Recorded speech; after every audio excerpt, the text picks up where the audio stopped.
a Roman cross. Yeah, Jesus died on that. See, I don't care what you believe, just read history. It's a historical fact.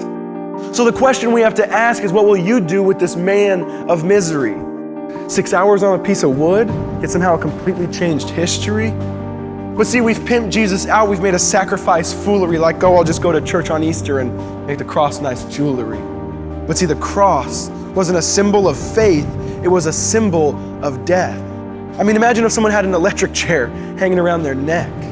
So the question we have to ask is, what was different about the man that day that could take something that kills and turn it into something that saves? See, he was unique because he was innocent. God actually became a man. Now that's different. And on the cross, he says, I'm not dying because of me, I'm dying because of you. Not just for the sins you have done, but for the ones you will do.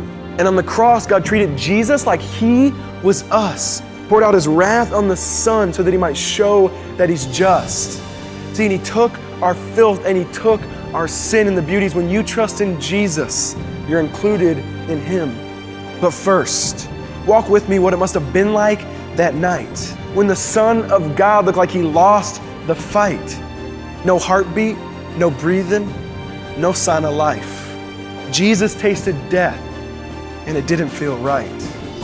Have you ever let that sink in, that Jesus died? No, really, Jesus actually died. 3 days in the tomb, lifeless, laid his remains, like the king had given up his crown, like he'd given up his reins. But all of a sudden comes Sunday, something started to change. From the grave you heard a thump, and blood started pumping in his veins. Heart beating, blood pulsing. Instantly Satan felt his power break because the Son of God was dead. Now the Son of God is awake. And every breath that he took was another punch to Satan's face, showing we are not under our sin, but we are under grace. So rejoice with me, because when he went to the grave, you did too. And when he rose from the grave, your life became new. He says, my job is finished, let your new life begin. You can actually have freedom. Stop wallowing in your sin. See, the chains have been broken, the stone's been rolled away. God doesn't love a future you. He actually loves you today. So you're clean, you're spotless. The curse has been squashed. That's all baptism is just showing you've been washed. So rejoice with me, because we are not awaiting the verdict. He's already said not guilty, and the resurrection proves he assured it. Because our whole life we feasted on sin and we couldn't pay the tab. Jesus walks over to our bill and says, I'll take care of that.